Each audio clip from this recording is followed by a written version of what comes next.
Bem-aventurado aquele que lê e os que ouvem a palavra desta profecia e guardam as coisas que nela estão escritas, porque o tempo está próximo.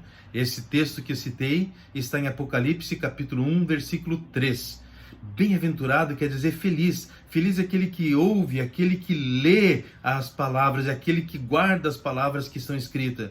Mas como se tem pessoas que têm medo de ler Apocalipse? Ou tem pessoas que, pelo fato de não entenderem, não leem o livro de Apocalipse? Como cumprir isso? É preciso que entendamos, e o objetivo desse vídeo é esse, dizer a vocês que na teologia existe, quando se estuda o livro de Apocalipse, sobretudo na disciplina escatologia, o estudo das últimas coisas, há 4 linhas interpretativas sobre Apocalipse. 4 linhas diferentes. Por exemplo, existe uma escola chamada escola idealista. Então, os idealistas leem Apocalipse dizendo que o livro de Apocalipse tem o objetivo de ser uma comparação entre a luta que existe entre o bem e o mal. Somente isso. O idealismo, então, ele fala sobre a luta que existente entre o bem e o mal. Existe também o historicista.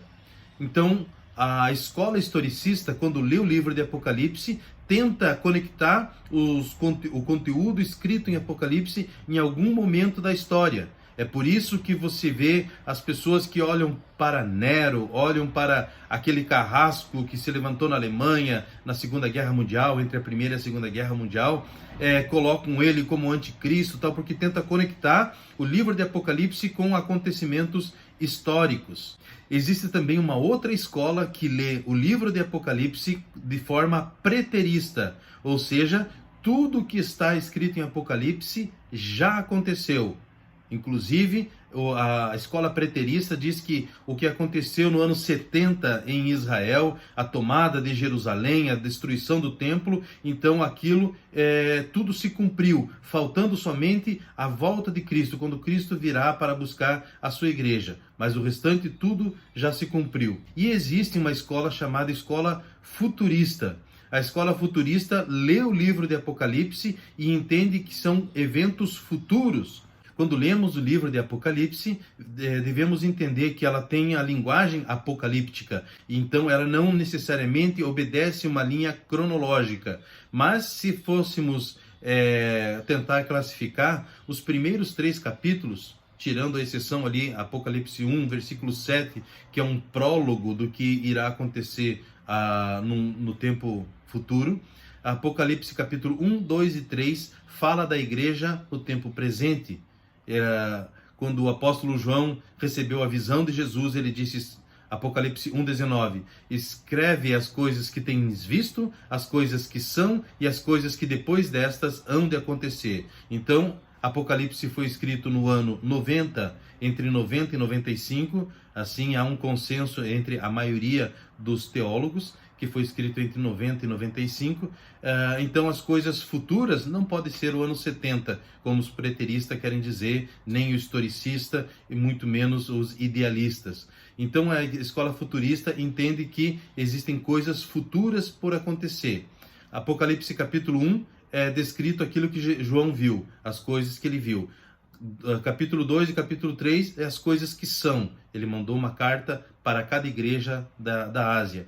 E as coisas que depois dessas hão de acontecer, começa a partir do capítulo 4, quando João é arrebatado, levado aos céus, e lá ele vê os 24 anciãos, aí depois ele começa a ver a abertura dos selos, o toque das trombetas, o derramamento das taças. Então isso vai acontecendo capítulo 5, capítulo 6, até o capítulo de número 19, falando sobre esse período de tribulação. Depois temos a história sobre o milênio, capítulo 20 de Apocalipse, e depois o desfecho da história. Então, nós temos a escola idealista, historicista, preterista e futurista. Basicamente, essas 4 escolas é que são responsáveis pelas divergências na interpretação sobre escatologia. Precisamos, então, à luz das Escrituras, entender qual a melhor escola. Para mim, a escola que eu mais me identifico, que eu entendo como biblicamente correta, é a escola futurista. tendo como base Apocalipse 1:19, as coisas que depois destas hão de acontecer. Então, existem coisas no futuro para acontecer, isso após o arrebatamento da igreja. Espero ter elucidado um pouco mais para você o livro de Apocalipse. Te vejo no próximo vídeo escatológico, querendo Deus.